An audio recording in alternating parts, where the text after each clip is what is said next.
بسم الله الرحمن الرحیم. د علم النحو د دروسو په سلسله کې دا زمونږ وم درس دی. په لومبي درس کې مونږه دا خبره کړې وه چې د علم النحو دا کوم دروس مونږه کوو، نو انشاءالله تعالی دا دروس دا به مونږه په شپږو بابونو کې بیانو.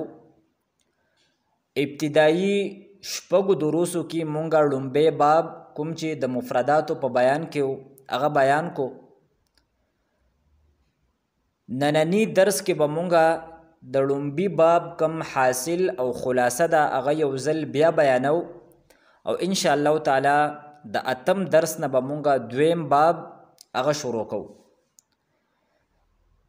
د لومبي باب حاصل او خلاصه دا ده چې لفظ دې ته ویل کېږي چې د انسان د خولې نه یا د انسان د ژبې نه د حروفو په صورت کې کم آواز راوځي نو دې ته لفظ ویل کېږي.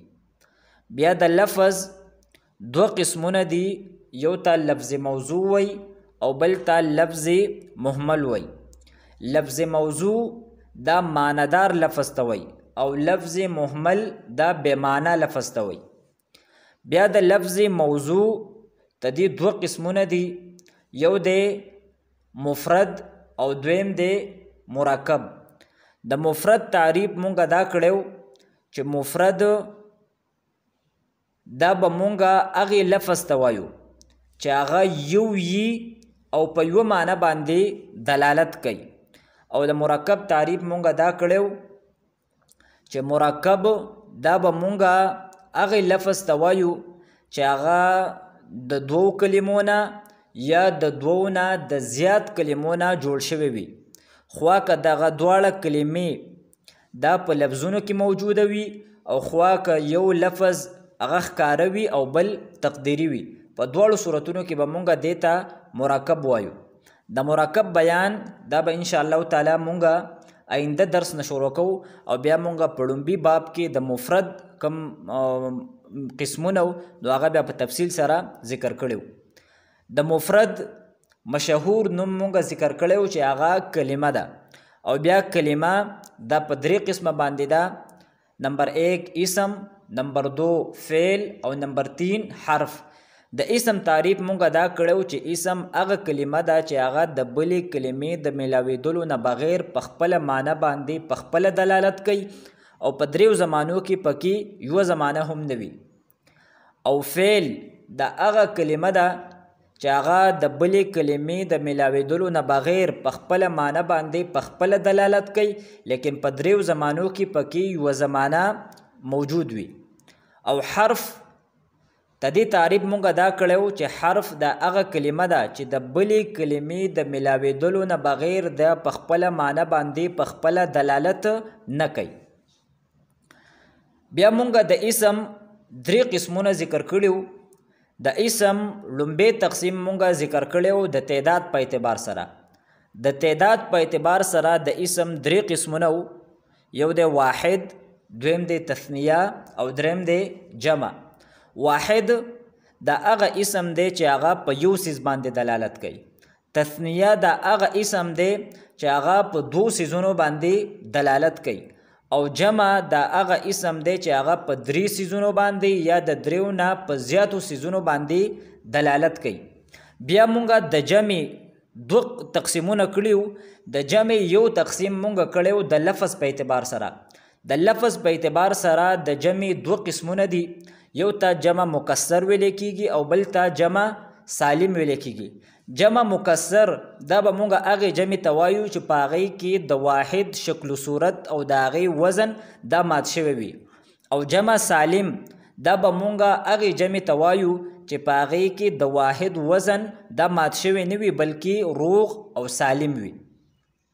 بیا د جمع سالم د دې دوه قسمونه مونږه ذکر کړي، یو ته جمع مذکر سالم وی او دویم ته جمع مؤنث سالم وی.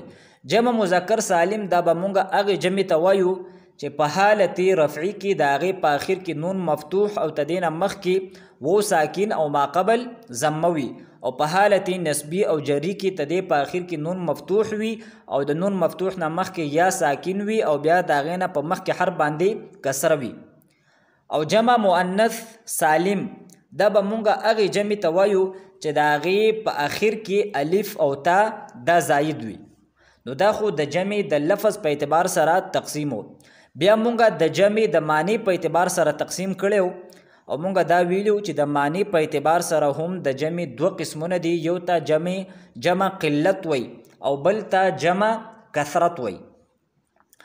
جمع قلت د هغې جمع ته وی چې هغه د دریو څیزونو نه واله تر د لسو پورې چې کوم څیزونه دي په دې باندې دلالت کوي نو دغې جمع ته جمع قلت وی. او بیا مونږ د جمع قلت د هغې شپږ اوزان دا ذکر کړي. او جمع کثرت دا به مونږ هغې جمع ته وایو چې هغه د یولسو نه واله تر د الی ما لا نهایت له څونه څیزونه چې دي چې په هغوی باندې کومه جمع دلالت کوي هغې ته جمع کثرت وی. او د جمع قلت د اوزانو نه علاوه چې نور کم اوزان دي نو هغه عام طور باندې د جمع کثرت دپاره راځي. نو دا خو د اسم لومبی تقسیمو د تعداد یا د عدد په اعتبار سره. بیا مونږ د اسم دویم تقسیم ذکر کړی د تذکیر و تانیث په اعتبار سره. او د تذکیر و تانیث په اعتبار سره د اسم دو قسمونه دي. یو ته مؤنث وی او بل ته مذکر وی. مؤنث دا هغه اسم دی چې په هغې کې د تانیث یعنی د مؤنث علامات دا موجود وي، خوا که لفظا موجود وي او خوا که تقدیرا موجود وي. بیا مونږ د مؤنث درې علامات دا لفظي ذکر کړیو او یو هم تقدیري ذکر کړیو. د مؤنث لفظي علامات دا یو ګول تا یعنی هغه تا چې هغه په حالت وقف کې په ها سره بدلیږي. دویم الف مقصوره زائده او دریم الف ممدوده زائده. او مونږ یو د مؤنث علامت هغه تقدیري ذکر کړیو او هغه تای مقدره ده یعنی هغه ګول تا چې هغه مقدر وي. او په کوم مؤنث کې چې دغه تا دا مقدر وي نو دغه ته مؤنث سماعي وي. او مذکر دا هغه اسم ته وي چې هغې کې د تانیث علامت نه وي یعنی نه پکې لفظي علامات وي او نه پکې تقدیري وي. نو چې کوم اسم داسې وي چې هغه د مؤنث د علاماتو نه خالی وي نو هغې ته به مونږ مذکر وایو. بیا مونږ د مؤنث ته دې دوه قسمونه ذکر کړي. یو ته مؤنث حقیقي وي او بل ته مؤنث لفظي وي. مؤنث حقیقي دا به مونږ هغې مؤنث ته وایو چې د هغې په مقابله کې نر حیوان یا نر جاندار موجود وي. او مؤنث لفظي دا به مونږ هغې مؤنث ته وایو چې د هغې په مقابله کې نر حیوان یا نر جاندار دا موجود نه وي. نو دا د اسم دویم تقسیم و د تذکیر و تانیث په اعتبار سره. بیا مونږ د اسم دریم تقسیم ذکر کړی و د تعریف و تنکیر په اعتبار سره. او مونږ دا خبره کړې وه چې د تعریف و تنکیر په اعتبار سره د اسم دوه قسمونه دي. یو ته معرفه وی او بل ته نکره وی.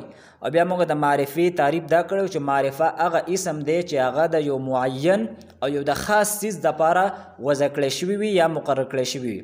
او نکره دا هغه اسم دی چې هغه د یو غیر معین او د عام څیز دپاره وضع کړی شوي وي او مقرر کړی شوي وي.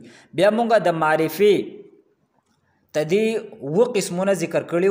نمبر 1 مضمرات، نمبر 2 اعلام، نمبر 3 اسماء اشارات، نمبر 4 اسماء موصولات، نمبر 5 معرب باللام، نمبر 6 معرفه باضافت او نمبر 7 معرفه بالنداء.